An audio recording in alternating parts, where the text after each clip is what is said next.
क्या हुआ? कहो ना, क्या बात है?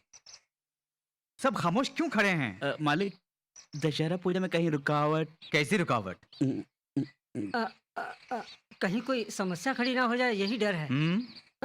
ऐसा ऐसा मैं नहीं कह रहा। पंडित जी, पागलों जैसी बातें मत करो। तुम्हारी बातें सुनकर ताज्जुब हो रहा है। ये साधारण देवी नहीं है, महाशक्तिशालिनी है ये। ठाकुर साहब, मेरे कहने का तात्पर्य ये है पंडित कि जी, पहले हम 2 वक्त पूजा किया करते थे, अब हम 3 वक्त पूजा करेंगे। वो प्रसन्न होकर हमें आशीर्वाद अवश्य देंगी। ठाकुर साहब, ठाकुर साहब, मेरी बच्ची को बचा लीजिए, बचा लीजिए। कौन हो तुम? मैं पास के गांव से आई हूँ, देवी माँ के दर्शन के लिए आई थी, तभी मेरी बच्ची को पता नहीं क्या हो गया। कुछ कीजिए ठाकुर साहब, तुम चिंता मेरी मत बच्ची करो को बचा बेटी। लीजिए। तुम देवी माँ के मंदिर में आई हो, वो कभी हमारे साथ दगा नहीं करेंगी। लाओ लाओ बच्ची को लाओ।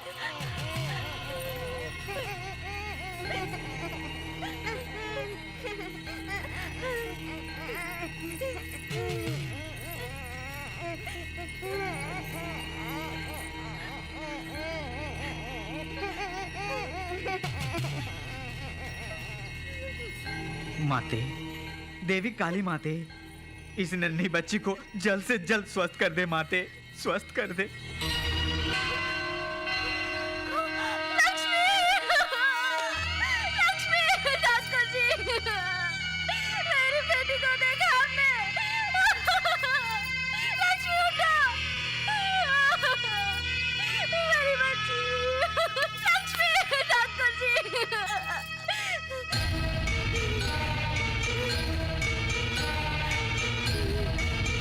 अरे पापी, अगर पता होता तो मैं अपनी बच्ची को अस्पताल लेकर जाती। तेरे कारण मेरी बच्ची की जान चली गई। ये क्या है माँ? क्या है ये सब? उस दिन विजयदशमी के उत्सव के दौरान तुमने एक औरत की प्राण ले ली, और आज तुम्हारे भरोसे आई हुई नन्ही बच्ची की प्राण ले ली तुमने। क्यों? क्यों ये सब कर रही हो? इसमें हमारा क्या दोष है माते? 7 पुश्तों से हम तुम्हारी पूजा करते आ रहे हैं, उसका यही फल है क्या? कहो कहो माते, जवाब दो, जवाब दो माते, जवाब दो। शाबजी, शाबजी, शाबजी, शाबजी, शाबजी, इस गांव में रह के इन सबकी हश्र रेखा देखती हूँ। अच्छा साहब जी, मैं जानना चाहती हूँ, आप बड़ा खड़े खड़े हमारी देवी माँ पे क्यों गुस्सा हो रहे हैं जी? कौन देवी? इससे तुम देवी कहती हो? एक छोटी सी बच्ची की प्राण नहीं बचा पाई है, इसे तुम देवी कहती हो? इसकी 3 वक्त पूजा क्यों करूं? इसे दूध से अभिषेक क्यों करूं? इसे पंचामृत से अभिषेक क्यों करूं? इसकी आरती क्यों उतारूं? बोलो, जवाब दो। शाब जी, इस बंजारन की बात का बुरा नहीं मानना।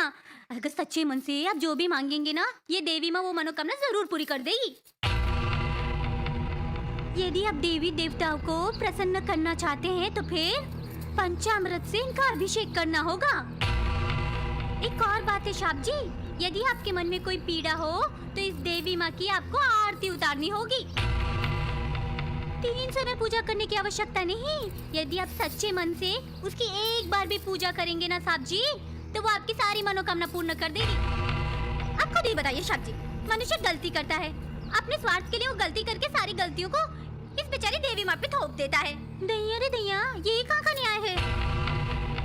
देखिए साहब जी, अपने साथ अच्छा होता है तो हम लोग देवी माँ को भूल जाते हैं, लेकिन बुरा होता है तो उसे याद करना शुरू कर देते हैं।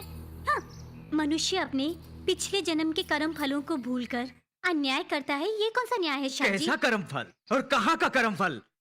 कर्म फल से जो छुटकारा दिलाता है वही देवी है, और जो उसे छुटकारा दिलाने में असमर्थ है, ऐसी देवी हमें नहीं चाहिए, और ना ही ऐसी देवी की शक्ति। लानत है ऐसी देवी पर। क्रोधित मत होइए ठाकुर साहब, यदि देवी माँ ने ऐसा किया है तो अवश्य कोई ना कोई कारण मैं होगा। कोई कारण जानना नहीं चाहता, और ना ही कारण जानने की आवश्यकता है। मुझे इस देवी की आवश्यकता नहीं है, आवश्यकता नहीं है।